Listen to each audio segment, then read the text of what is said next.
દૈનિક બાઇબલના વાંચનો. તારીખ 29 જુલાઈ 2026, સામાન્ય કાળના 17મા અઠવાડિયાનો બુધવાર. આજે માતા ધર્મસભા સંત માર્થા, મરિયમ અને લાજરસનો તહેવાર ઉજવે છે. પહેલું વાંચન પયગંબર ઈર્મિયાના ગ્રંથમાંથી અને શુભ સંદેશનું વાંચન સંત માથી કૃત ગ્રંથમાંથી. પહેલું વાંચન પયગંબર ઈર્મિયાના ગ્રંથમાંથી અધ્યાય 15, કલમ 10 અને 16-21. ઈર્મિયા બોલ્યો, ઉમા, તે આ દુખિયારાને શા માટે જન્મ આપ્યો?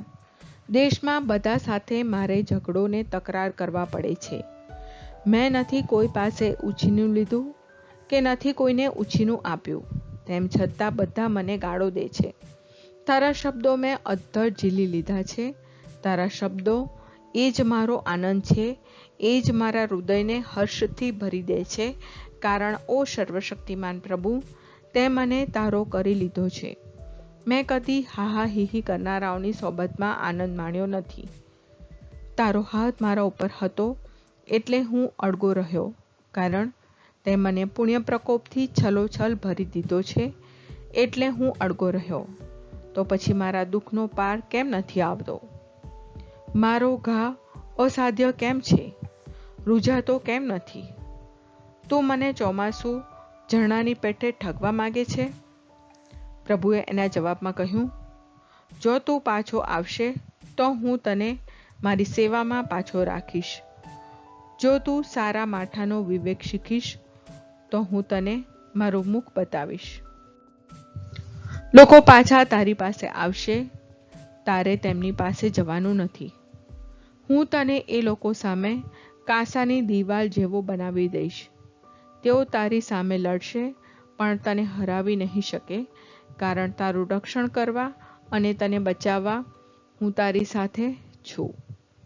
હું તને દુષ્ટોના હાથમાંથી બચાવીશ અને જુલમગારોના પંજામાંથી છોડાવીશ.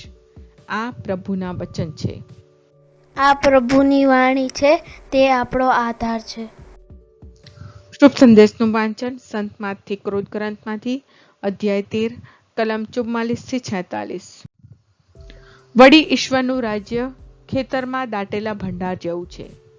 જેને એ જડે છે તે ફરી દાટી દે છે અને એકદમ આનંદમાં આવી ચાલ્યો જાય છે અને પોતાનું સર્વસ્વ વેચી નાખી એ ખેતર ખરીદી લે છે. વળી ઈશ્વરના રાજ્યને આવી ઉપમા પણ આપી શકાય.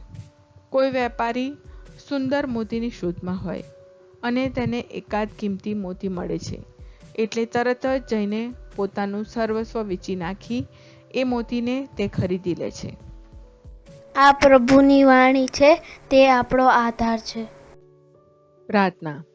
ઓ મારા પ્રભુ ઈસુ, હું મારા પાપો માટે પસ્તાવો કરું છું. મારા પાપો માફ કરો. મારા હૃદયમાં આવો. હું તમને મારા પ્રભુ અને તારણહાર બનાવીશ. આમેન. પ્રભુ તમને સુખી રાખો અને તમારી સંભાળ રાખો. પ્રભુની તમારા ઉપર કૃપા દ્રષ્ટિ અને મહેરબાની હો. પ્રભુની તમારા ઉપર પ્રસન્નતા હો અને તે તમને શાંતિ બક્ષો.